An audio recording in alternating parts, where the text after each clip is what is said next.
Welcome to the PAC Show, the show that brings you all the highlights, the lowlights, the reviews, the previews, the news, and the interviews from rugby here in Australia and around the world. We lost every game. Always need to be heard, these bastards. What? What is happening? Samu Krebe. Samu, how you doing, brother? What is happening? In the car. Yes, the boys. Thank you, everyone. We're the best of friends. Hilarious. Yeah, one I won't remember. I will remember. Yeah, we got him. Can't be good at it. That's the one thing I'll leave you with.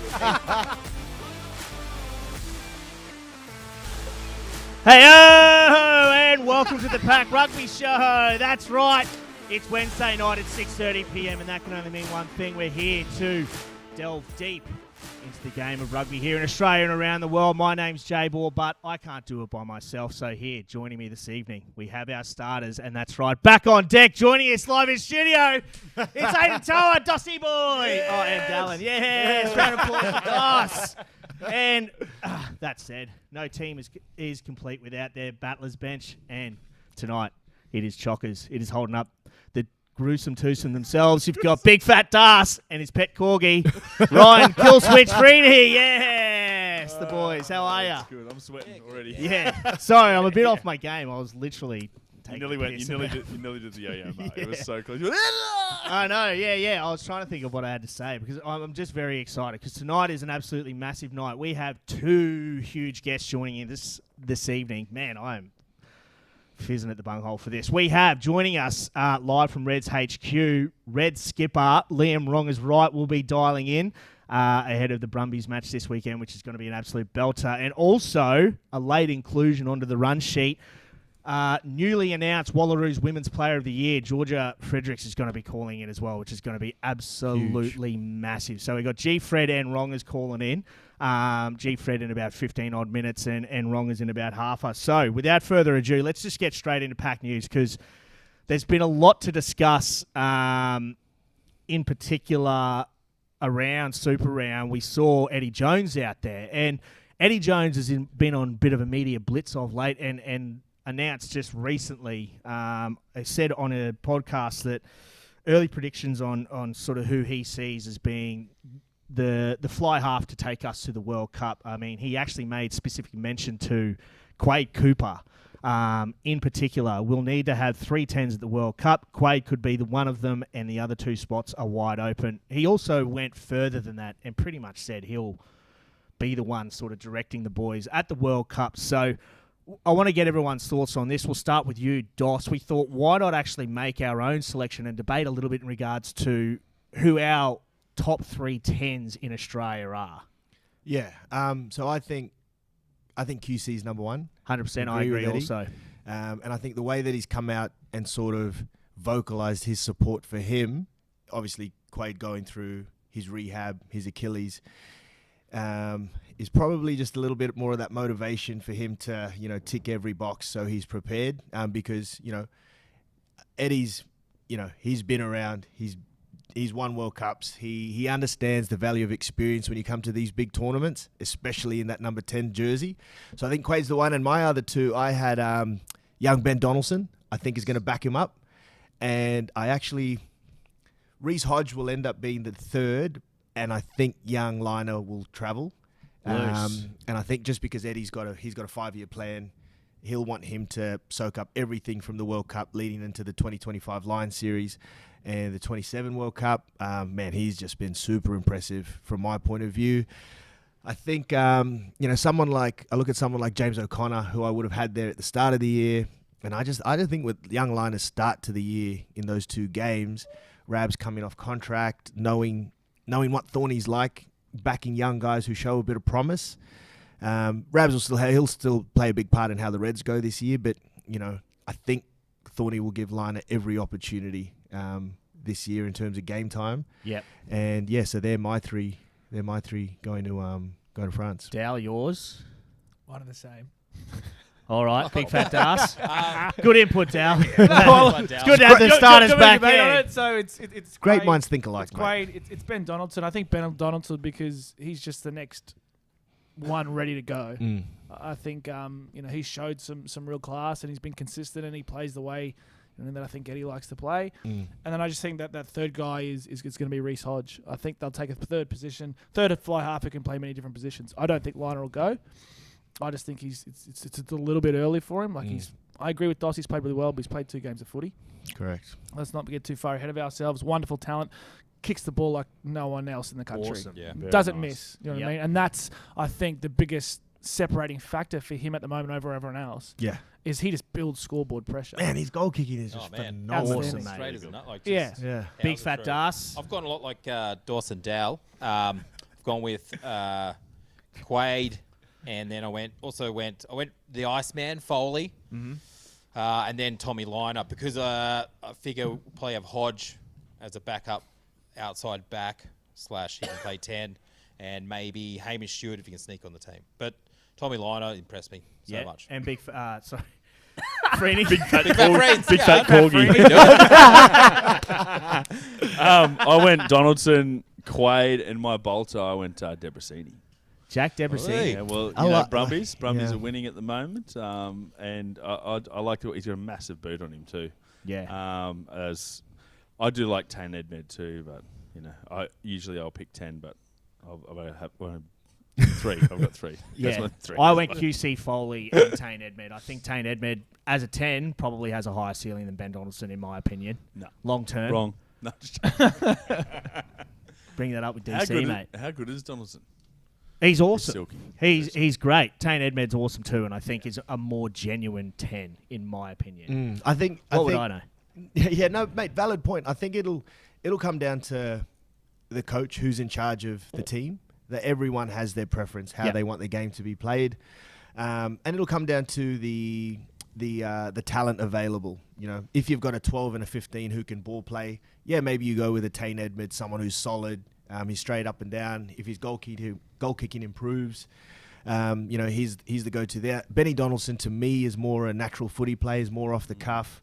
Hence why he plays 15 and so well he's got when it's not his natural position. For Correct, lack of a because better he's just a footy player. You know, he reminds me a lot of Pickle.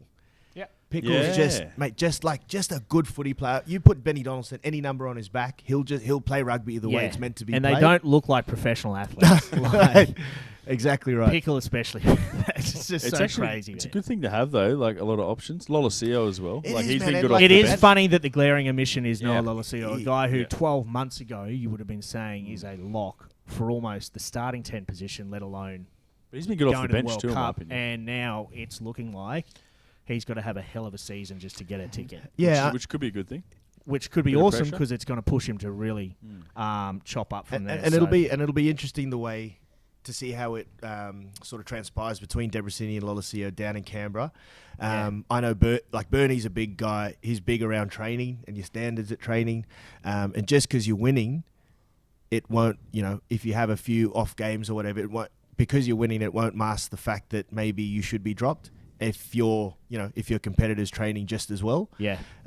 So Noah, hopefully he sees this as, you know, a huge positive, and he embraces it, and it takes his game to another level. Well, that said, I mean, look, we can sit here all day and just discuss what could be going through Eddie Jones's heads, but we may as well just ask him ourselves, because we actually have confirmation from Eddie and his team that he will be joining us in studio. We don't know a date as yet, but he's keen to come in and sit on the battlers bench and I was turning around discuss all going, where things is he? rugby. No, he's not coming in. Ah. We don't have a date locked in as yet, but hopefully the next few weeks he'll be coming in. And he'll be able to have a yarn to the boys, so we'll be able to ask him personally. But in the meantime, highly recommend. He's got a new podcast called Eddie that he does with David Pembroke, which is actually, Really I was good. saying to friends, I usually don't necessarily just like straight sport podcasts or whatever it is, because I'm like, it's kind of boring and one-dimensional or whatever it is. But, mate, I listened to it on the way here, and it is Pretty dope. good. Mate, he is a freak. His brain is so hectic. He literally picked exactly what was going to happen in the first round of Six Nations. And from a point of view of, like, discussing that the history of Scotland is based around, like, their culture is, you know, they're like, built Been in at war chaos, and and all that's how they go to war with England and blah, blah, blah. And if they can bring chaos to the English footy game, then who, like, struck... And I'm like... Pfft. And then, yeah, they ended up smashing them. So, highly recommend. Subscribe to Eddie, the podcast with Eddie Jones. I think it's weekly. get around that in a big way because it's not it too is long absolute- too, so it's half a good an hour good at little most, listen. and it is just so insightful. Plus, he seems like a bit of a lad, eh? Yeah, he's good. He's good. He man. seems like good gas. So yeah, Eddie Jones will be joining us in the studio in a few weeks' time. Huge. We cool. can Unreal. announce that. That's awesome, eh? Unbelievable. Mate, it was literally my goal for the year just to speak to him. And now Well, then hopefully what'll he comes happen? in. Like, what Well, happens don't after fucking that? That was it. I'm out of here. Then the show finishes. Show finished. That was it. Job's done. Okay, where's Ryan? Pretty gone? cool. Pretty stoked. Yeah, You 4 can- episodes in a Job season. done. You can have a few beers to calm your nerves. No. You reckon? Just Come and don't shit sober? the bed, man. Don't shit the bed. I know. I've got something lined up for it. Don't worry about it. Oh, no. Gee, I'm nervous now. Yeah. As you should be. That said, Super Round on the weekend just gone. Thoughts, Dallin? Look, you rolled your eyes. All No, right? I didn't. You did. What a wonderful spectacle. Okay, yes, the location is wrong. Okay, All cool. right, We agree on that. let's move on. But from it that. is great. But terrific. It is. 8 games of rugby. Yeah. It's awesome. Six Uh, games of rugby. there's 6. 6 games. Yeah, 6 games of rugby across the weekend, all in the same place. What a fantastic thing that rugby union is beginning to do. It was better than It was last year. promoted a lot better. Yeah. There's a lot more going on. It was wonderful to have Mills and those guys That was a good commentating as well. inclusion. It's a great I Getting inclusion. agree, Bo man. in and all that sort of stuff. Awesome, Yeah, right? that's So really- all of that, I Made it a lot better to watch. yeah, it's growing and it's developing, and obviously there's going to be a different location next year, and it's going to go from strength to strength. Agree. Agreed. No, location is the only real hindrance to that. The best is seeing the age demographic though in the crowd and then HB boys performing. Would have just been so fun.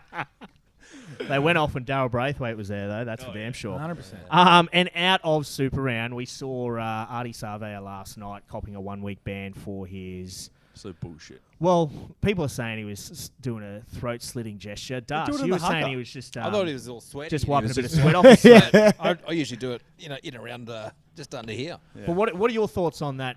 I'll ask the battlers. Big fat Das. I see.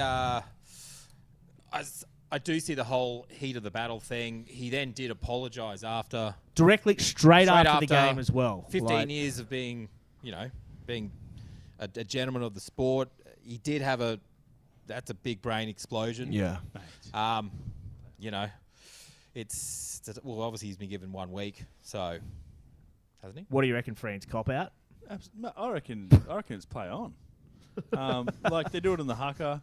Well, You know, no. Remember when they there is brought Remember, that in? Friends was one of the biggest grubs in Queensland. That's why I decided to We'll ask put it you. in context. We'll put it in context. If he said, "Oh, that's a bit much," you're like, "Whoa, Shit, that must be. When you Get watch around it in real time, play on, mate. Get over it. But like, if an Aussie did that to the Kiwi side, that'd be very much hated. So It's true. there's a bit of a debate there as well. So it probably shouldn't have happened, but he apologised straight after. and That's I it. think It should- he that owned should have it, been and the I end think of it. That was it. The fact that Maybe he a little came fine, out, not a week ban though. but the fact that he came out straight Cheeky after the pineapple. game, like, and it Move wasn't You know what I in the mean? dressing shed post-match conference or whatever. It was literally on the field Yeah, having a yarn to like yeah. the He's a good the person reporter. too, like, he is. So he's done. it should have just been left at that, in my opinion. But there was a hell of a lot of backlash when they first did the throat slip with the Kapo Pungo, where they actually did Yeah. that, and now they do sort of across the chest. So No, but snowflakes. it would have been funny if you were like, I see you in the car park, mate. Or something like that. I was waiting for that after it, but yeah, it didn't happen. I think that conversation would have happened to Alex Murphy if What about Murphy trying to come if the Hurricanes guys didn't come in and take yeah. Artie off. Oh, it's so funny. And then on top of that as well, we saw the Australian Club Championship on the weekend just gone. Sydney Uni, that back end of the second half, Dal, were too good. The subs, I think 60th odd minute, rolled Special on teams. 4 subs, and Yeah. they just lifted that side above the Doggies. Yeah, and that was the difference. Both teams kind of rolled on subs, and the difference was that the Sydney Uni guys were just way better. West gave away way too many penalties and just piggybacked them down the field. But geez, Sydney Uni got some good players coming through. That Joey Fowler, straight out of school, Yep. he was an What position? electric 10. Yeah. Yeah, it was Very Australian good. under 18s full fly half last year. He's Yep. looked at good, set up a couple of nice But tries. just that machine of Uni, same up well, here. they've lost and 17 from their 23 no, grand 30 final. players in the last 2 years Yes. have progressed or retired. 17 from their side last year in the grand final either don't play or are playing professionally. They won It's me like their after third that grade injury. side. Yeah. They were just, but like Damn. they just play that up tempo footy, structured They were discipline. They were good. It The was actually a discipline good was game. huge, mate. And the thing Yeah. is, it was a Massive hits. very good game of footy. Like, Fletcher Spice, a special shout out, mate. He was Played well. MVP. yeah, Navo was putting some big shots on. I Yeah. can't I believe was he right got into yellow it. carded on that. Ethan Dobbins, Yeah, how Awesome, good is mate. he? boy can play. He's Yeah. good, man. He's He good. is. Boy really can good. play. Yeah. Speaking of players that can play the game of rugby, we have on the blower joining us the newly crowned Wallaroos Player of the Year. It is G. Fred, all the way from TARS Training, Team Rehab. G. Fred, how you doing? Doing good. I'm mid-trot, boys. Yeah. Here's the coach. Hey, Here's she's, me. she's supposed to be training. What's going on? Yeah. We got found out of that one. G. Fred, just straight off the bat, Wallaroos Player of the Year, you must be absolutely honoured. Yeah, 100%. I mean, it was a really fun year, so to be rewarded after all the hard work is pretty cool. G. Fred, Gary Bortz, I saw was at your wedding. How long before his shirt was off? We had a little rule that shirts had to stay on till 9 o'clock, so you best believe that 9:01 his shirt was off. And then, so if you put your hands up, I know Jack's face is gorgeous, but if you put your hands up over their faces, because Gaz is battling a bit there, who's got a better rig? Oh, I mean, I have to be biased here. I think Jack does, but Yeah, I agree with Gary's you. close second. And then Freeney a distant third. Yes, very. Only Well, out of I three would say people, though. close third. Yeah, nice try. George, I want to talk to you about a little bit about the evolution of your career. Obviously, starting in the touch football, evolving to the sevens, a few injuries there, and then moving into the 15s. How are you enjoying the game of 15s compared to the sevens? I think I obviously love it, but it's a lot different. I mean, sevens is it's a who can run the fastest for the longest kind of thing, and it's a bit more tactical, which I like that kind of side of it. I think it's pretty exciting, and just get everyone in the right place at the right time, bring it all together, is pretty cool. And so, Georgina, with, I guess, all the notoriety that the sevens game has got, particularly the Aussie women's, there's no thought of going back to that game for you? I think I'm a bit past my prime to be going back to sevens. I think the game's evolved a bit too much for me to be able to keep up with them. Well, Fair enough. Don't sell yourself short. Yeah. You're a phenomenal Times have athlete. changed since I've been in That's why I the don't game. blame them. But Dow touched on it very briefly before, Georgie, the fact that like you went through touch, then sevens and 15s, but it was a very rocky road. There was stress fractures, I think, in your hip that kept you sidelined for 6 months and crutches for 10 weeks. Like, you've gone through hell and back, and then you had to fly up to Queensland just to train every couple of weeks to get a Super W gig. Is that the case? Yeah, so after I was coming back from my hip injury, Felicity, I think everyone up there knows Flick, she sort of got me into the Queensland squad, and obviously you can't just walk into the team, so committed my time to flying up every other week, used up all my contest points, but it was worth it in the end because I got some game time and had a blast with the Queensland girls. How was the trial over in New Zealand? What was the difference to the girls, say, and the physicality and all that? I think they're just a lot more physical over there. Obviously, the girls play the same as boys from when they can walk. So, just the physicality and the speed of their game, I think, was a lot quicker than we're kind of used to. But I think we definitely kept up with them.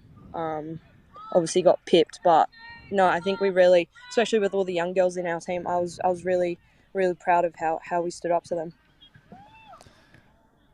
George, I wanted to touch on the movement of the game over the last couple of weeks. You know what I mean? Obviously, with now you guys having the ability to train professionally or getting to that level, how's that been received amongst the group, and what can we expect, I guess, moving forward in your eyes?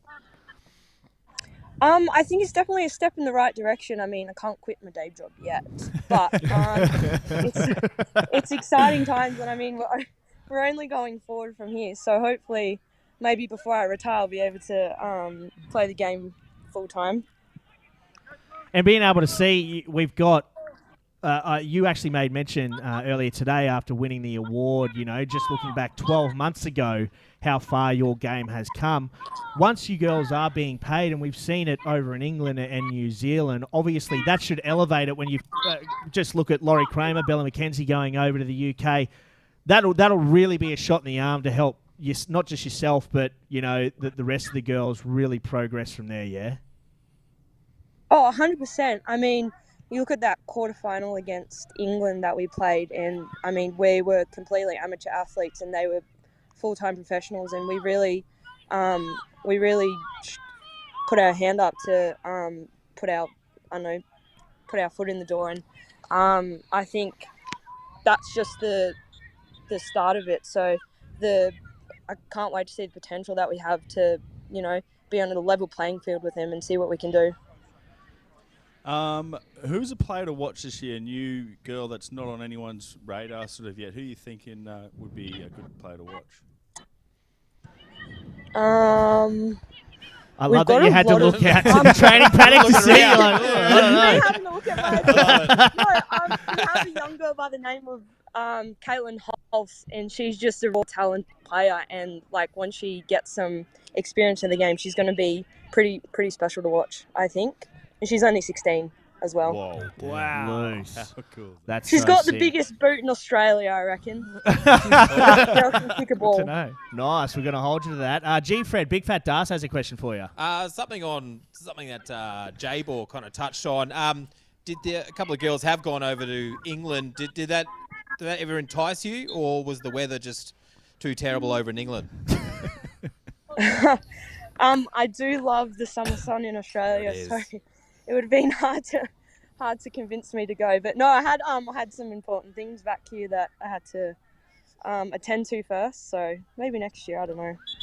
You can get married anytime. But G. Fred, before you go, it is well known that you're one of the biggest shit stirrers in the women's game. You have a proclivity to doing a little bit of scare cam. We've got some footage here. We'll just run through, just to throw you under the bus a little bit. Oh no! That's OG scare cam. Oh jeez. Oh, poor Demi.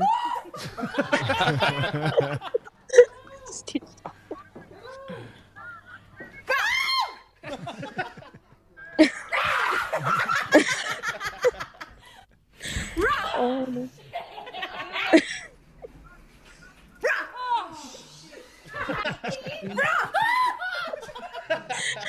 The phone's going.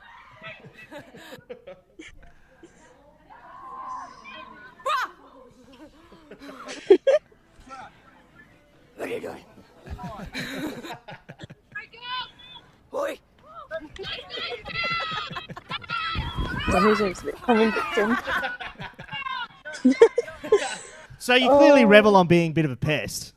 Yeah, 100%. Oh, that's Demi absolutely Hayes awesome. seemed to cop the bone. I was about to say, Demi Hayes copped about 80% of that. Oh, She's my an God. easy scare, guys. Yeah, you got her on crutches. Guaranteed It's not very reaction. fair, eh? It's dangerous. It's still a stat, though. It's still a stat. It is still a stat. Well, G. Fred, look, Still congratulations being named Wallaroos Women's Player of the Year. It's an absolutely massive honour. You should be absolutely stoked. And we can't wait to see you back in action shortly. March 24th on the Friday night is the first round of Super W. So even though we're all Queenslanders, we'll be cheering you on from up here. So thanks for joining us. Thanks for having me. Cheers, G. Fred. Round of See you applause. later. Georgie Friedrichs, everybody. Oh, good. Absolute gun. That trading, I love that. Yeah, loved it. Coach. She said she's 6:30 till 8:30 they were training tonight. Well, that's why she booked it at 6:45. Well, she's Fitness. in She's team a rehab. she's a big so- dog, though. She can do what she wants. Yeah, that's true. Yeah. Yeah, she's lauding that Wallaroos Player of the Year award big time down at training. But absolute gun. She's only been really made her debut against Fiji last year. Right. In May. So less than a year in a Wallaroos jersey and already player of the season. Man, and obviously extremely committed, paying your own way up to play a game that you're not even getting fucking paid for. Yeah. shit, everyone can take a fucking leaf out of her book in terms of, commitment, staying true to what you believe. Man, fantastic. It's absolutely awesome, man. Like the girls, they slog it out week in, week out, just literally for the pleasure to play the game. Yeah. And crazy. the passion for the Wallaby jersey. So good on them. Absolutely awesome. We've got Rongers joining us in about 5-6 minutes. But in the meantime, Big Fat Darts, we'll kick it over and we'll get a bit of Battlers bench segment in us, will we? Oh, sure. Let's do Battlers, mate. We've got yet again another little clip from the Waratahs. We've got a bit of Waratahs content. This one is Who's the Biggest Sook? It's the truth. I wanna get to know you. Who's the biggest sook in the club? There's Okay, been a few names going around. Oh, Sook's the most. Ooh. And be honest, don't worry, we still love him at the end of the day, but who's the biggest Sook? They didn't say me, did they? Nah. Jack Bowen. Azai Parisi. Ooh. Swear. Wow. Oh, by far, Angus Bell. Swear. For a big guy, there's not a lot about him, so he's a massive guy. Wow, Belly, eh? You might say the same. Nah, I got to back that. He's a big sook. We actually live with him. Oh, swear. He moved in to our apartment not long ago.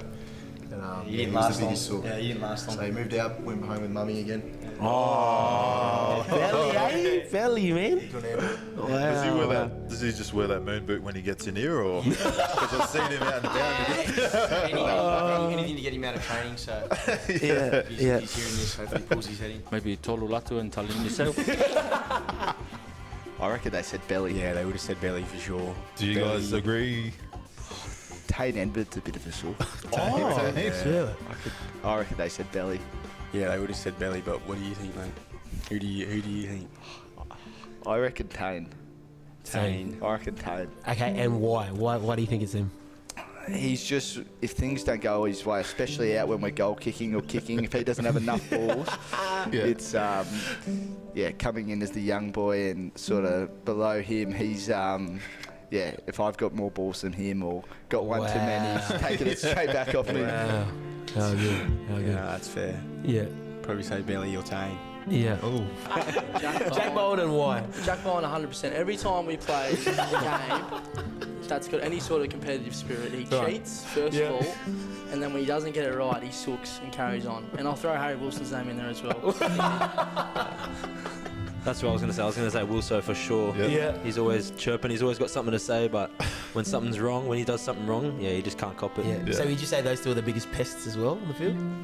Who would you say the biggest pest? Wilso, yeah. Jake Gordon's up there. Yeah, Jake's up Jake there, Gordon. for sure. Wow. He turns everything into a competition. Everything. For Yeah. sure. Belly will be happy his name didn't come up Yeah, there. 100%. His name's come up a couple of times Yeah, today, that's not so. surprising. Yeah, yeah. But he might come up here. Who's got the best rig and the most sloppy rig at the club? How good was that? The boys at it again. Seamless. Seamless. We just had Super Rugby, Super Round pop up, and couple of little highlights out of it. There was this bloke in the crowd that managed to sidle up to Eddie Jones. We couldn't actually hear what he was saying, but we might get Fooey, just to have a bit of a translate and just figure out what he was saying. Fooey? I think you're saying here, bro, you seen my son playing number 12. You think you get him in the Wallabies? And Eddie's like, yeah, mate, yeah. Yeah, but all he's thinking really is, what was that bloody stuff I drank out of that bowl with the dirty water? It made me bloody face go nuts.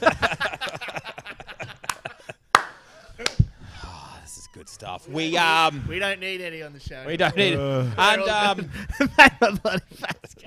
there's much talk about Daryl Braithwaite playing horses at the Super Round. It's all going off. Everyone's very excited about it, but I don't know why everyone's so excited. He played at my 30th and changed the words of horses.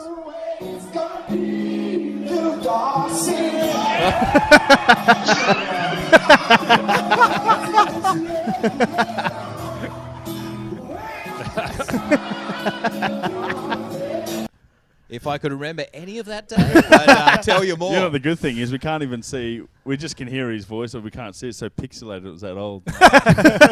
What's quite a while ago, Ryan. But you know, Daryl's 9 years ago, in fact. Yeah, 9 years anyway, ago. Oh God, I'm doing some maths. Battlers bench. That rounds out an episode of the Battlers Bench. Seamless. You've been working on those transitions over the offside, what is it? Off season. Tough, isn't it? I told you. It's contagious. It is.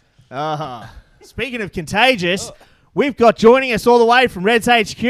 It's Wrongers, Liam Wright, everybody. Yeah, Wrongers, how are you, brother? Good, Jable. Another great segue there, mate. Thanks, man. Yeah, been working on it in the off season. Nailed it. Wrongers, mate. Popped your lid. Like to see it. Looking very good, mate. How's training this evening, mate? You feeling good before the big match at GIO Stadium this weekend? Yeah, it was a good one. We it's nice doing the night sessions. Just remove some of the heat factor that can sometimes ruin your training sessions up here in Queensland with the sweat and everything. So, pretty decent session. It's probably our main only big run of the week, given it's a short turnaround for us. So. We'll recover tomorrow and then get a good captain's run in at GIO and then get ready to take them on Saturday. So, feeling pretty good. Just real quick, Wrong, I just need to ask, are you walking around shirtless outside a public toilet there, brother? Jesus Christ. I've taken Sarah's seat. Outside the public toilets here. So, we've got to jump in the ice bath. Got a few too many boys in there. So. Yeah, sure, mate. And Wrongers, mate, firstly, congratulations on the weekend. First game back in a long while. You've had a treacherous run with injuries. With the C beside your name, obviously the big win. The boys love having you leading from the front, hey?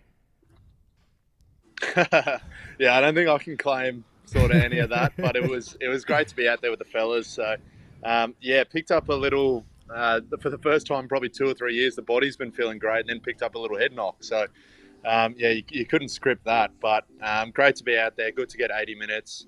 Nice to actually trial a bit of the captaincy stuff with Tate. We've had a year's run at it, and I think only about probably 40, 50 minutes out there together. So, it went well. We were pretty happy with our performance. Still a lot we can improve on, but just the response was a pleasing thing, especially in the second half, given how we folded in the week before. Yeah, and you talk about the response just then. I'd like to get your insight. Obviously disappointing round one, as you just sort of alluded to then, the back end of the game. What is there a mental switch? Like, what's the main difference that you guys brought into this week that was missing in the Hurricanes week? I think preparation for the Hurricanes was pretty good, and we were well in that game at half time. Yeah. But I just thought we probably shot ourselves in the foot a bit with those 2 cards, and drained too much of our energy. And then from there, all those sort of work hard early, those non-effort area or those effort areas, those no skill required sort of areas, were pretty poor after that. Probably due to the fact that we just burnt ourselves out trying to defend with 14, 13 guys for a long period of time. And we probably saw the opposite on Saturday, where we survived that yellow card period just before half time or Sunday. And then once the Force got a few cards there, we were able to capitalise and put the heat on them and sort of keep that going. And once you get the momentum, it's pretty good to keep on. So I think that was the main difference. I thought our prep was pretty good. Obviously, after that Hurricanes game, we sort of just had to address that. We're not some shit team all of a sudden just because of that performance. Yeah. Similarly, this week we're not suddenly world beaters because we won by 50 points. So we got pretty good at just parking the result, whatever it was, after that sort of Monday review. And a lot of boys with good energy in the squad, so we're able to just say, all right, fuck it, that happened. Take our learnings from it and move on. Yeah, nice. Liam, I want to talk about the influence of a couple of people, but first we'll go with Mick Heenan. Obviously coming in over the preseason, I can see a lot of his touch on the squad, just in the way you guys are attacking. So, just extrapolate on that a little bit. How's he been and the influence he's had on the squad? See, George. Yeah, he's been great. Just coming in, and he's very organised. He's sort of got that businessman sense about him. Obviously, a lot of success at UQ, so he's got the plays to back it up, and he's been really good at getting those starter plays for the backs just moving. He's probably main sort of focus is almost simplicity, but execution of the basics. And, I guess it's no surprise that sort of the Crusaders and probably the Brumbies as well are teams that do that really well. They find a game style that suits them and just execute basics. So whether that's kicking, breakdown, something he's been really big on, which I think, again, we weren't great against the Canes. We were pretty good against the Force at taking things out there, and that'll be huge for the Brumbies against us. But I think he's really good at actioning what we need to do and getting that little bit more of detail, and also just taking a bit of a strain off Thorny, off Jimmy, and helping share the load there. So, Jimmy can specialise more in his area. Thorny can sort of trust more, I guess, in the attack sense of it and focus on what he's good at. So, yeah, he's been a really welcome addition, and he's a good man. Good stuff. And then secondly, young Tom Liner, obviously slotting into the most important position on the field. It seems almost seamless. He directs you around really well with his boot. How's he been and the influence he's had on the squad? Yeah, he's been awesome. I think he's just grown up this year. He had a couple injury sort of run-ins last year with hammies playing up and things like that. And, Thorny and them have been really good at sort of balancing when you need to be tough with him and when you can sort of just accept that he's a developing body. And I think Turbs really took the step this preseason. There was probably one session where he probably would have pulled out sometime last year, and Thorny was like, "Oh, mate, you're all right. Are you going to get through?" And I think Turbo went to him. He said, "Yeah, I think I just need a spoon of concrete," and finished the session. And from there, I don't think he missed another one for about 4 or 5 weeks. So it's just that evolution in him. And I guess with him putting in a better preseason, he's able to be on the field with us more. As you said, his boot's been excellent. And I think he's probably just doesn't try and overplay his hand. Sometimes at that 10 role, when you come in there, try to do too much and end up costing the team, he just kicks when he needs to, gets the ball to threats outside him. And when he needs to take a strong carry or put his head in dark place for a tackle, he's pretty good at that too. So, really proud of the way he's just stepped up. And, we back him all the way. Roggers, mate, J-Bor and I had you in the Pillar to Post studio at the Caco 3 or 4 years ago, where I think you were in a mood boot, and you spent about 2 hours waiting while we were trying to plug the microphones in. Do you prefer this method, where you just dial in and you're straight up, or would you prefer the wait? I was looking forward to being cuddled up between you and Freeney Das, but this is a pretty good way as well. So Not bad. It's not bad. Smart. We'll get you in. He's good. He's smart. He's learned. Mate, vaguely remember seeing you at PAC Rugby after a long day of hydration. What did you think about that? And 2, where should we have it in Queensland? Yeah, long day, that Aqua Rugby one. Thanks to our friends at Budgie Smugglers on the super yacht there. That was a pretty awesome day. Didn't see much footy after a little bit, I'll admit, but the boat was nice and great to catch up towards the end there. Although I'm not sure we would have been saying too much.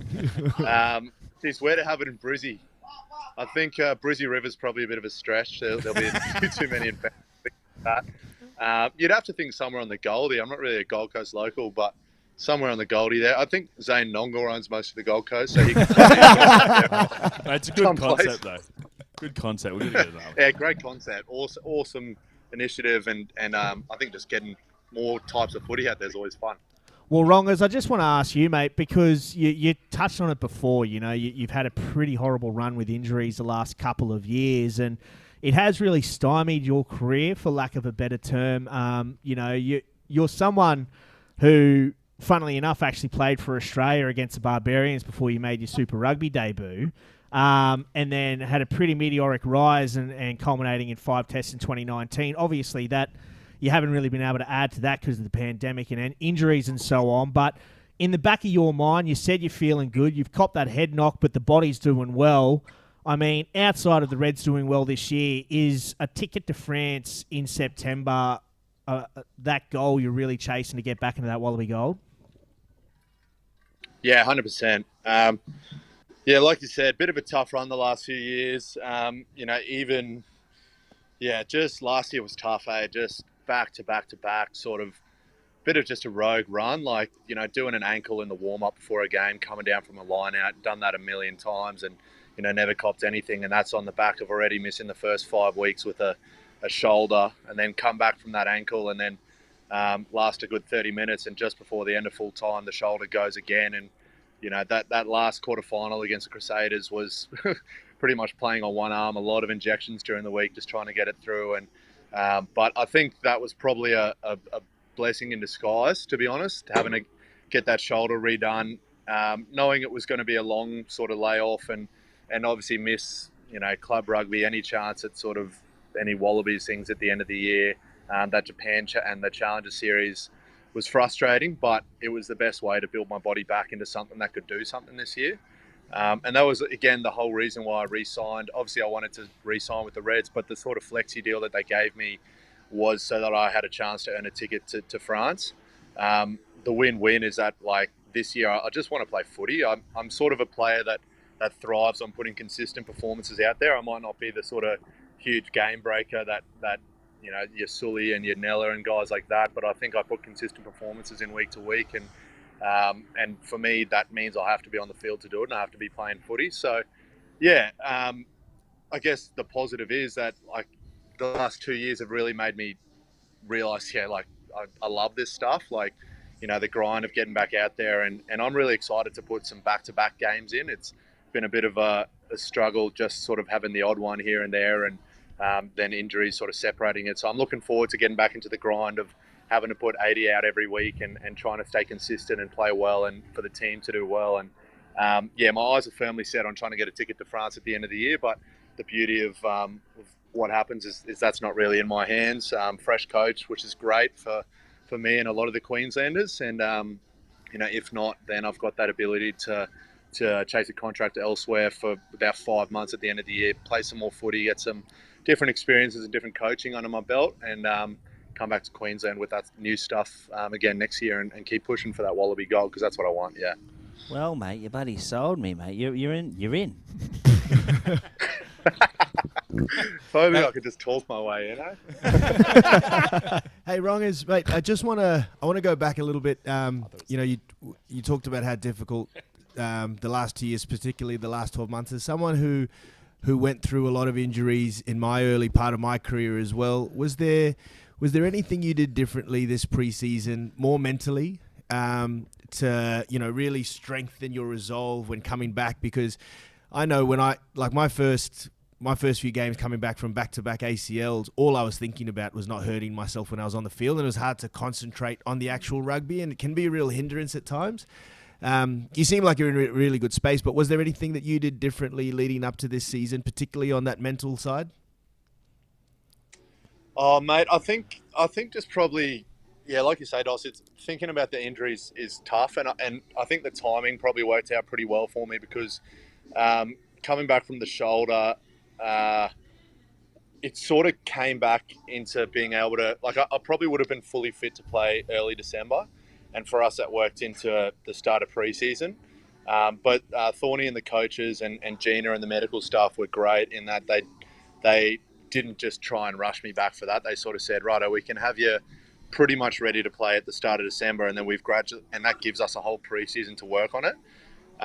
So it was really cool, because I actually spoke to Gina after the Force trial, our first one, and I was like, it was really weird, because technically this is like my first game back, but I almost forgot that I was coming back from a shoulder injury. It was just like, because I'd had the whole preseason there, it worked really well into just being, this is a preseason for me. I got myself healthy. I had to work pretty hard in the off season to get that ready. And obviously miss Challenger Series in Japan stuff and things like that. But it gave me the ability to strengthen the whole body.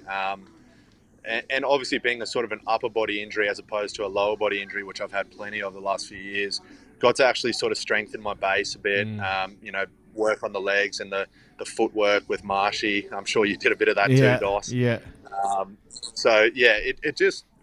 It all coincided really well. And I think mentally it just got me to the point where if something else happened, I guess the head knock was another good example, because I'd sort of said to myself, everyone has these runs at some point. I'm sure that's probably what you said, where you just say, if you're going to sit around and sulk about it, it's no real good. Yeah. So I just said, everyone goes through these runs. I'm just doing mine now. I genuinely felt like once I fixed myself up from that, I'd be good to go, and I could show what I can do. Yeah. And so the head knock was probably a really rough week and a half. I haven't had one where symptoms have ever stuck around. You know, you've had head knocks, but you sort of wake up the next day and they're gone. So this one was difficult, and it sort of had me probably questioning, especially because you don't really know as much about the head, what you can do to make it better. And again, I think that was really tough for about 2 weeks until I sort of had to say, hang on, don't be an idiot, treat this as an injury and just say, what will be, get through it. Once you come back from this, you know, nothing can stop you. And then I think you just take that until the next one, and then you just try and say the same thing. Awesome. That's unreal. Wrongers, I've got a couple of quick fire questions for you. All right. Go for it, Dal. One player from another sport you'd love us to have on the Red squad. Any sport? CFSD. LeBron James. LeBron James. Favourite teammate? Connor Vest. Least favourite teammate? Connor Vest. Yeah, same answer. Least favourite teammate? Tay McDermott. Oh, I knew he was going to say Tay. Career highlight? Beating the Sharks in Durban in 2019. First time I got to play in front of all my family in South Africa, and first time Reds won there in about 15 years. Yeah, phenomenal. And the most influential person in your career so far? Big fat Das. Yeah, Das. Yes! Mate, probably Thorny, to be honest. You know, I don't think many people would take a punt on I was 90 odd kilos as a flanker, sort of trying to make a name for myself coming through. I don't think many people would take a punt on that and invest all the time he has. We've had a long journey together, and obviously there was a lot of people in sort of my junior stuff, but I genuinely don't think I was built with the frame or whatever to sort of be a professional athlete so much. So I think someone took a punt on the mindset, the work rate, the work ethic, the stuff you probably can't see. And so, yeah, he's been really big at helping me develop that and give me a shot. So probably Thorny. Awesome. Absolutely awesome. Moving forward, Dow, you can just take care of all the interviews and just rifle them off like that. That was really good. Amazing. That was a great little segment. Well done, Dow. But Wrongers, mate, thanks so much for calling in, mate. We really appreciate it. Just dialing in outside the toilets outside Ballymore there just after training. Looking glorious. But yeah, mate, you're looking good. No one's come in to them. I'm a bit disappointed. It's almost as if a dude with his shirt off and a camera out outside the toilets isn't as advertising as you might think. We're not wearing any pants. Such a strong camera angle too. He's got the Leonidas going. It must be the erection. Well, Wrongers, just before you go though, mate, we just wanted to make... you said your dream threesome was actually to be sandwiched between Big Fat Das and Friends on the battlers bench. We're able to, just through the power of television... There you go. There you go. Oh, look at that. Hey! Yeah. Oh, you dropped the camera. There we go. Yeah. Hey. I think I saw this on Pornhub once. Look at that. Look at that. The best of friends. But Wrongers, mate, thanks so much for dialing in, mate. We really do appreciate it. We'll be cheering the boys on, and all the best for the rest of the year, and hopefully we can see you in France in September, brother. How fucking good is he? I love him. Yeah, love pleasure, you, guys. Wrongers. Thanks for having us. Appreciate the support. Building rugby back up in Queensland. I love it. Love you, Wrongers. Round of applause, Yeah. everybody. Thanks, Liam mate. Wrongers right. One How of the good was greats, he? man. He's very articulate. Looks How good got was a he, real mate? Ivan Milat vibe. He but is like, mate, so well spoken and just good bands. He's just such a good dude, man. One of the best dudes. And he sort of touched on it, like the fact that Thorny took a punt on him. So he's been with Thorny since under 20s, through to NRC, through to Reds, and that whole way he's seen something about him because he gave him the captain's armband in 2020 at the age of 22. After losing Samu, and that's with like Isaac Rodder, Angus Scott Young. Like, there were some really big names in that Red side. A good bloke. Bro, but he is an awesome guy. A ripping bloke. He is just a fantastic advocate for the game. And I mean, you know, he speaks about Thorny taking a punt on him. We played the Bulls at Suncorp, and we had George Smith injured. He got fucking done in Japan or whatever. He wasn't playing. He was held up in Japan. And I can't remember who the 7 was for the first couple of games that year. Who was it? Higgers? Anyway, it doesn't matter. And then we played the Bulls at Suncorp, like with their big behemoth pack. and Thorny picks Liam Wright. And I just come in from Japan, didn't know too much about him. And I was like, this fella.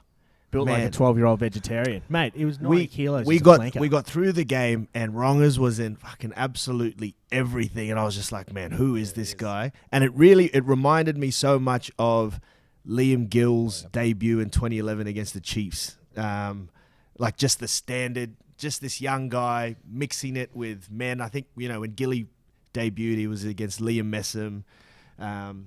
Chiefs probably had some unreal back row, but Tenorel Latimer would have been there. Yeah, and just the same influence on the game.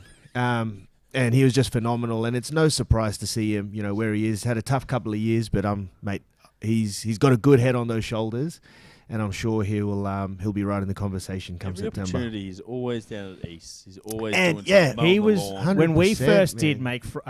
What was it when we did that first 6th grade game? Make 6th grade great again. It was I think there was it was a West versus East game that had been rained out, and I think someone was just like, "When are you guys going to cover this game?" We're like, "Well, let's do it." There would have been like 300 people down at East on a Wednesday night.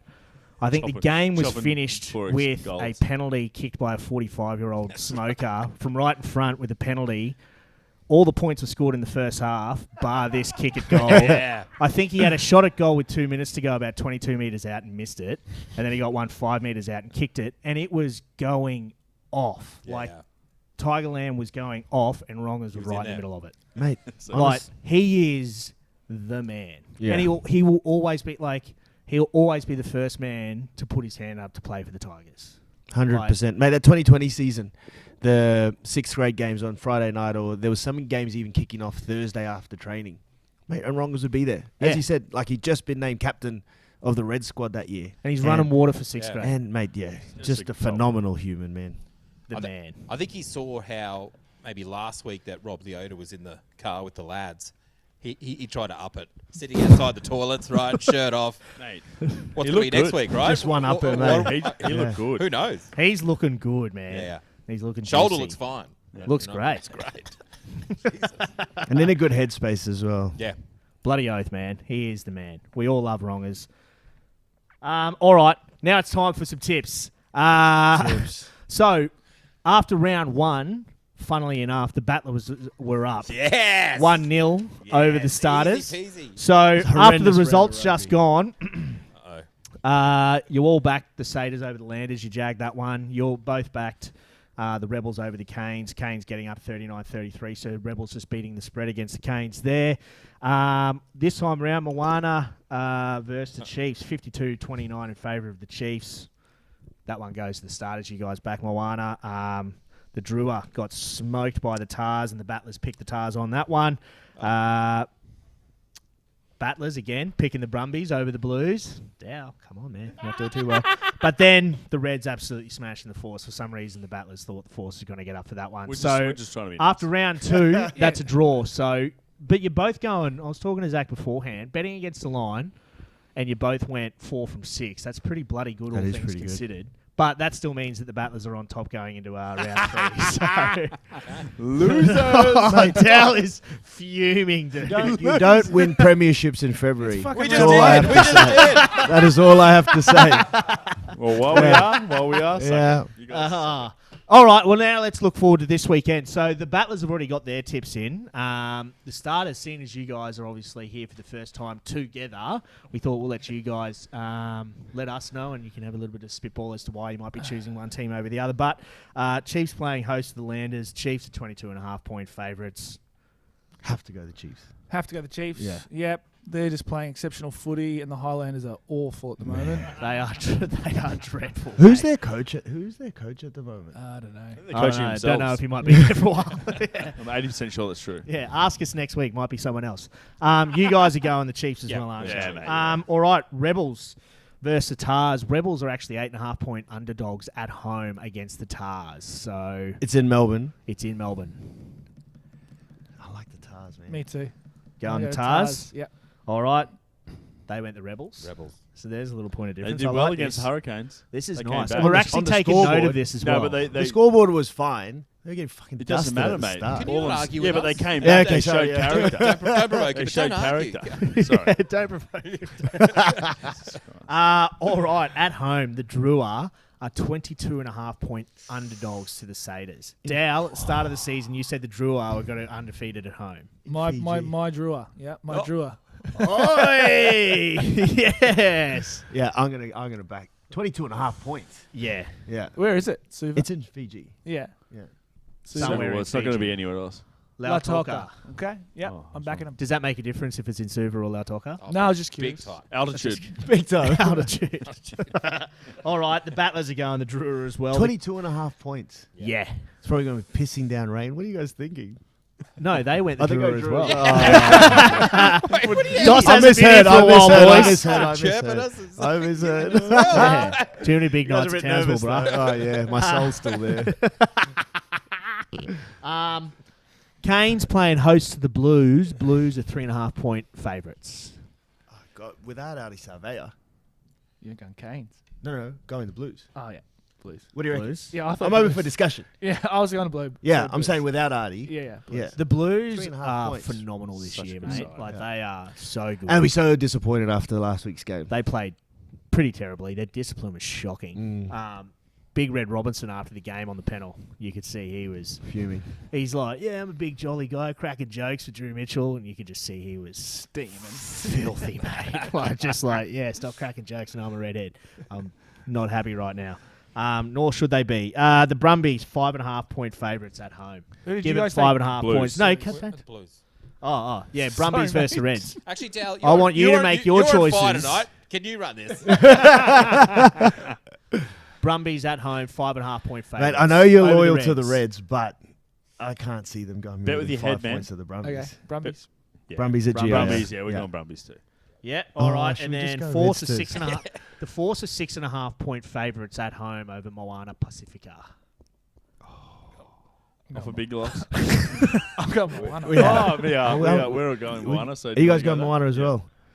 already How many chosen. points? 6.5. 6.5 points. I mean, I want to go Moana too. but- Yeah, it's We'll all go right. You can do Force. it. No, we'll stick with Moana. It's a long season. All right, It's a long Moana. season.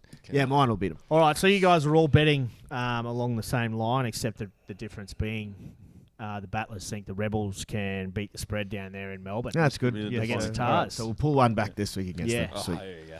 There we go. So there's our tips. We still don't have any player markets. We still can't put any bets on in that respect, but it'll happen one day. Won't it, Zach? Yeah, it will. Write that Oh, down. they come through on Friday. So we do have tips. It's Anyway. Wednesday. So anyway, well done. We're krilling this. All right, now it's time for... Krilling it? Krilling it. I was Like a we're whale? killing it. I was going to say crushing it. Just a bunch of basking sharks. Yeah. All right, we're crushing this, boys. Now it's time for our rugby from round 2 of Super Rugby. Oh, Josh Actually, Brook. no, just from our rugby because one of us has actually gone outside Super Rugby. So start with yours, Dow. It's Josh Fluke. Yes, Josh Fluke. I think another He was fucking phenomenal. Incredible. outstanding performance from him. You know, in that 13 jersey, that's where I feel like he just does his best work. 100%. The more time he gets the ball in his hands, the better he is. We saw a few times. He just showed electric pace. Nearly a try here. in the Should have 31st scored second. that, to be fair. But defensively, he Why just was that call back? his foot was in touch. Just. He's hitting a line here. He does this all too well. But He, he just his best so position is unassuming, eh? centre. 100%. Like, he is a genuine outside centre. Defensively, hard to beat. He's a lot like a Conrad Smith, as you said, Yeah. that hard running line and just a lock at centre. Smart kicking game. Defensively. And with Hunter Paisami, awesome. 100%. Yeah, and also you mentioned Hunter at 10, at 12, and Geordie at the back. You've got Sully, you got Lipo, you got enough X factor, enough threat. You throw someone like Fluky in the mix, who's just got good sleight of hand. He sees space in behind. He's an unreal communicator. And He's he doesn't, just solid. And he doesn't miss a tackle, And man. leadership, mate. Yeah. He has leadership capabilities all over him. He's a lot like Fraser McWright. He's got this ingrained leadership potential that relatively softly spoken, but leads from the front. But also, you can just see he knows how to lead men. He's fearless, man, because 100%. he's tiny. Yeah, he is. Yeah. He is. He's Mate. fearless. He's absolutely phenomenal. When I mate. first saw him, I was like, I didn't think anything of him. And Made then his he's just- he's made me debut shut up. in Premier Rugby as an 18-year-old In the grand in final. a semi-final, Semi. and then the week after starting debut in the Granny, and crushed it. Hell of a player. Absolutely krilled it. So Good fluky, callback, good callback, J-Ball. Thank you Love very it. much. Hey. Thank you, big fat Grilling Das. This show's going very well. Now, Dos, yours. It's Geordie Pataya. Young Geordie. I had a couple. The young Reece Van Neck down at the Brumbies was outstanding for 70 minutes. But the first 40 minutes that Geordie put in on the weekend, he was outstanding. His kicking game impressed me, the length of it. I mean, I've known that He's it's been got a there. huge Yeah, boot on and him, the eh? accuracy, and just, a couple of line breaks in the first half. It'll be good to see him with a bit of consistency, getting back into the game. It's going to be interesting to see what Thorny does with him and now Jock Campbell back fit. That was a 70-metre drop punt Yeah. on the fly. Like, he was just outside his 22, and that landed 10 metres before the Rebels. The Forces try line. And it's effortless, man. And I think, as much as I love Jock, Geordie having more consistent time in the one jersey is only going to benefit Geordie Pataya. Do I think it's in the 15? Man, last year I didn't. It might be now. And as I said before, with the balance of the Reds team, I think definitely for the Reds, with the balance with Hunter there, with Sully there, and with Flukie there at 13, you can afford to have someone like Geordie who's just this X factor. He's putting strings, extra bows to his game, and I'm liking the way he started this year so far. I just hope he can stay uninjured, and that's just mate, get and game that's time it, because and that's it. Consistency, and touch wood, and So- and it's the biggest thing. You've got to remember, this kid was 17 when he debuted for the Reds. Correct. Like, he came straight out of State High and went to the kennel, and I remember seeing Pat Byron, and Chips and I were watching Geordie Pataya train, and we're like, that's that kid, eh? Yeah. And Pat's like, yeah, mate, I'm throwing him right in right now because I'll never see him again. Yeah. Mate, he's gone before round one. Nug's go. like, Not shit. bad. Yeah, so he's lost him before he even got a game out of The him. whole But game plan. you just I'll see never him. see him So you again. got to remember, this kid's 17 Like that, he was and good. built like a brick shithouse. So he's just always had this He's freakish he sort was a of genetics to him. phenomenal athlete. I remember being on the plane with Thorny on the way back from South Africa, and he was like, mate, as soon as Geordie turns 18 in May, I'm picking him. Like, he was abrasive. Yes, he was young, but then, I was there firsthand to see how they handled young Chrissy Sortier and how he never got to the levels that everyone expected from him. And so I'm always cautious around pushing young, especially when they've been exposed at such a young age and they have injury after injury after injury. Yeah. I think Geordie and Chrissy are different athletes, and I believe he'll have a different outcome. But I'm still a bit hesitant, and I just hope that, as Freen said, I hope he gets some games together, gets some consistency, because man, sky's the limit for him. For you, Freens, Oh, yeah. couldn't go past Lungy Gleeson, mate. He's just been amazing. He And plays so far above his weight. He's the Aussie exactly Artie right. Surveyor. Yeah, Like, he's just getting better and better. He didn't start his first game, but then he's had the number 8 jersey on ever since. And Jesus, mate, he is He's the just man. so powerful. He's phenomenal for his size, and because he's not so big, he has the Isn't he? ability to. He looks offload. humongous. He's but he's not. compact He's not for- like yeah. a big, chunky Yeah. number 8 like line runner sort of guy. He's got like quite a narrow, strong frame. So he's actually got a skill base to but him like outside. that game, the Drua were teeing off. Mate, the Like, that defense. I was just like- watching this game and I'm like, these It Fijians was are killing brutal. blokes, man. It was a brutal game, and he every time he got the ball, it would be solid contact on him too, and he'd make that advantage line every time. And I just And we that's haven't it. had- He's we never haven't going had- to yeah. bend the line the way like a Rob Valentini will. Like, he Yeah. won't have the size to He's got sort that of do power that. off the mark. But it's the power Yeah. off the mark that Artie Surveyor does, where he hits contact, Yeah. powers, Boost. Look at that. and then gets in a good position. Plus, he does this. Like we think shoots about out it, like of you the think line. like a Rob Valentini, like Lungy Gleeson off the bench, or like who knows, like Yeah.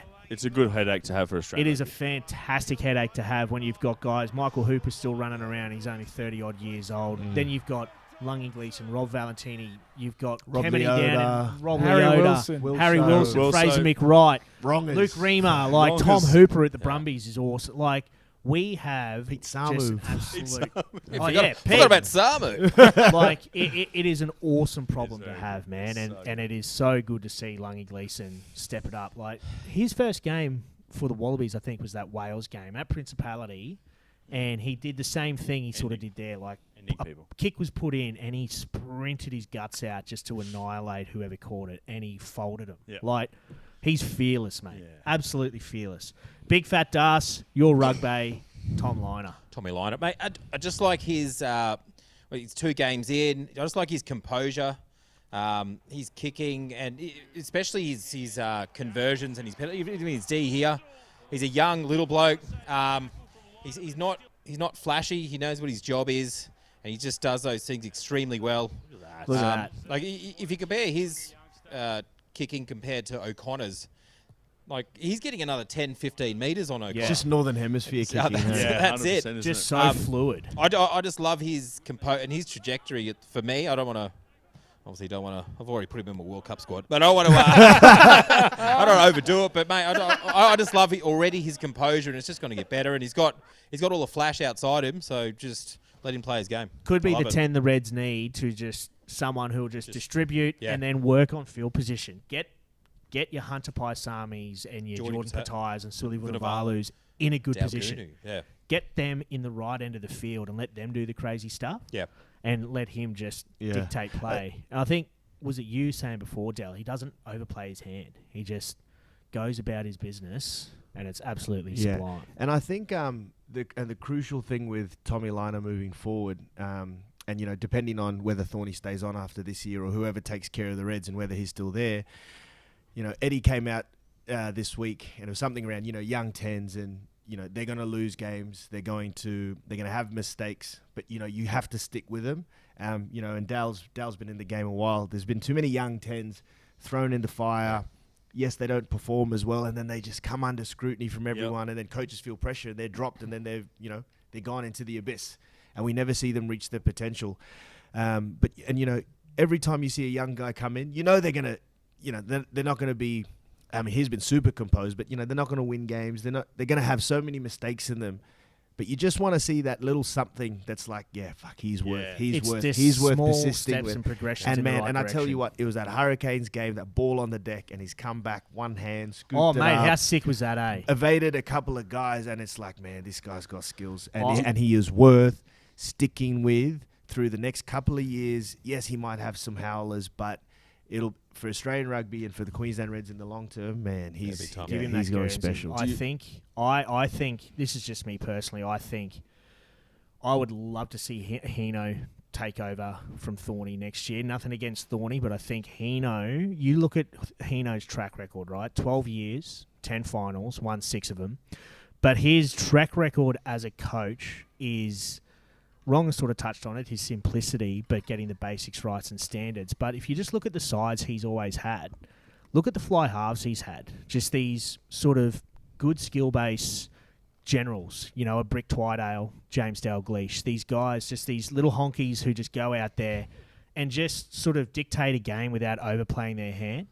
And Hino has a track record of getting players from into the clubland system and into the next level, like that progression quicker than anyone else. Like, it's freakish that he was able to do it. And I think he's now in a position after 12 years to go on, take over an organisation like the Reds and have a player like Tom Liner, who is almost an exact match of what would be the perfect 10 for Hino ball. But in not my only that, opinion. his resume's if you're looking at resumes before Super Rugby, his resume is better than Thorny's. Oh, it's coaching 100%. so he definitely deserves 100%. But you just look at it, Tom Liner as a cog in the machine of so good. Hino ball. Yeah, He is the perfect 10 to play Hino ball. Yep. It's simple. It is direct and it's hard and it's all about simples and it's simple and it's about standards. That's it. Yeah. But to your point, friends, it's what fucking burns me about Eddie bringing in bloody Brett Hodgson, because there are numerous coaches like him who probably deserve an opportunity, maybe not at the Wallabies level, but over an hour without bringing up Brett Hodgson. Yeah, you did well. Anyway, I'm keen to get. Oh man, I've been waiting all night to say something. Dal as an old 10. Very old. You know, played at Super Rugby level. Like, what are your... I mean, I'm really optimistic about young Liner. What are your thoughts about him? I guess his potential, the way to nurture him? I just think what he does well is the things that we lack. So no one kicks the ball better than him. Yeah. So he's consistent. You watch his kickoffs, then it's on point. It's on point. It's on point. He goal kicks. He doesn't miss. He controls the game so well with his boots. So he's got enough of that upside that you look at him and you go, okay, well, he's worthwhile pursuing. You know what I mean? He's got that consistency. And when you get to that level, that's what matters, is that consistency of game. And so we talked about it before, you know, Dost made the point of you've got to back these young kids. Like, look what happened to Quaid. So Quaid came into a red setup and they got beaten 92-3. Do you know what I mean? And a couple of years later, all of a sudden, they backed him and they backed him and they backed him and they backed him and they got the fruits at the end. Correct. He's starting a lot better, in my opinion, than what Quaid does. But he's just got... He's more of like that sort of distributor 10. Yeah, he's a different player, but you've got to have that ability just to go, all right, well, you know, there's enough upside there to keep, you know, 100%. Bringing him through. Yeah. Do you reckon, and just before we go into your one, Carter Gordon, I reckon he's been showing some good glimpses as well of that sort of X Factor 10 sort of role, you know, and they're sort of sticking with him more, and he's started build and getting more confidence in his game as well. I agree. I mean, there's huge upside to Carter, and he's a mongrel. Yeah, he's tough. He loves the tough. He's slow-mo shot of him with his mullet glistening up. Yeah, it's so good. Like, he can hit. He's tough. So he's got silky skills, man. He's a great kicker of the ball. Yeah. And he's got an X factor to him. Like, he'll bust a chip kick out on Yeah. his own 22, and you're like, Yeah. and he'll nail it. Yeah. But that's exactly right. It's and good for Australia. And as he Yeah. progresses and as he matures, he'll learn the right times to pull out those players. But as I sort of mentioned before, they do something within the first 3 to 5 games of their career where you think, yep, this guy's worth persisting with, because the upside is just so much more positive than, you know, if we don't persist with him. Yeah. I think the Reds are onto a winner there. They've just got to nurture him correctly. So fingers crossed, he's 2 games in. Hopefully he crushes it for many, many years to come. My rugby, outside of the Super Rugby setup, just look at these stats, eh? It's Diane Waite, the 18-year-old speedster, the winger from the Bond Uni women's side in the Australian club, the first ever women's Australian club championship. Scores 3 tries, and they are all Litzer. Like, off the has bench? to beat Was defenders. she off the bench? Yeah. Has to beat defenders, has to score from a mile out. Like, Checker just swerve here. She's a former sprinter, but I think it was 9 defenders beaten, 4 line breaks, Couple 3 of ankles tries. broken. Yeah. Both of them went, I think. Mate, she is My an goodness. absolute talent. And so that's the 55th minute, so this is just a bit of a replay here. But she scores the match winner, I think, the 67th minute from inside her own 22 and absolutely gasses the Gordon girls. Like, check this out, mate. Just zips it over the top. So much work to do. See you later, Bolt. And then just watch this. Wow. See ya. Oop. See you later. It's like Jason Bounce that Robertson one on off 08. and then gasses it. 5 minutes to go in the game. Gets the match winner as an 18-year-old in Australian Club Championship. And this is actually a testament to Bond, just the women's program there. They were very, very good sevens proponents, Dow, and they've now transitioned to the 15s. And it's a credit to them that they actually play as a club. The women actually play a very similar standard of footy to what their Premier Grade men's side do, which they're very unique in the way they play as well, with so much width, and literally all 15 players are ball players in the way they play. They do the same. They back their gas, they back their talent, and they back their skill, and it paid off. They're technically the best women's club side in Australia. Well, yeah, they are. But they've got the next generation of female talent coming through. They've probably got 5, 6, 7 that'll go through to the sevens program, and they've got additional ones that'll go into the 15s as well. But she was unbelievable. She changed the game. Awesome. Without her, they don't win. No. Quite simply. Well, literally, she scored 3 tries. Yeah. But it is awesome to see. Like, we just had G-Fred on, right? And she's talking, like, she's gone from having never played footy until she was 18, and now nearly 10 or so years later, best women's 15 player in Australia. And that was a transition that took 10 years after potential hip replacements and all this other garbage, right? You know, and now you've got an 18-year-old who's come into it from the sprinting world. Like, the sky is the ceiling for her. Like, Diane Waite, mate.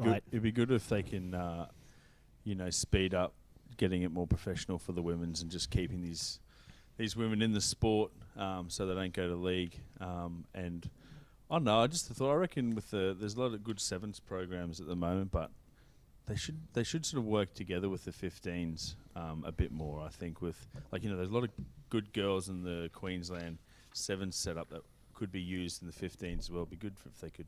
Just my opinion. Yeah. No, 100%, mate. Valid opinion. Yeah. Hell yeah. Well, we've seen it. We were talking about Corey Toole just last weekend, right? Mate.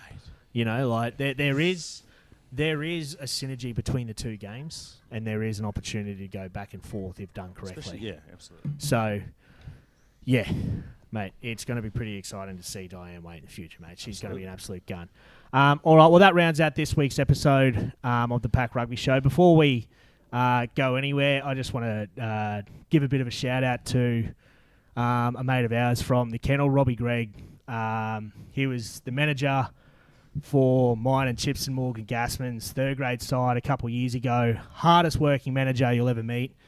It's still a travesty he didn't win Manager of the Year. He lost out to Courtney Bennett. I called her out in front of everybody at Trophy Night, but she does good. But he literally was managing a side that consisted, well, I was the coach, and it had players like Adrian Lynch, Hunter Thomas, and they showed up every week, didn't get hit, like walk into oncoming traffic. Like, he did so well to wrangle those cats, and he's in a very bad way at the moment. So just a bit of a shout out to Rob. Yep. We're thinking of him, man. We love you, and send it to him. Big shout out to you, brother. Sorry. But that rounds out this week's episode of the PAC Rugby Show. Big shout out, Dos, Dallin, Big Fat Das. You crushed it this evening. So did you, friends. You absolutely crushed your interview questions. And Did you call him the krill switch? The krill switch.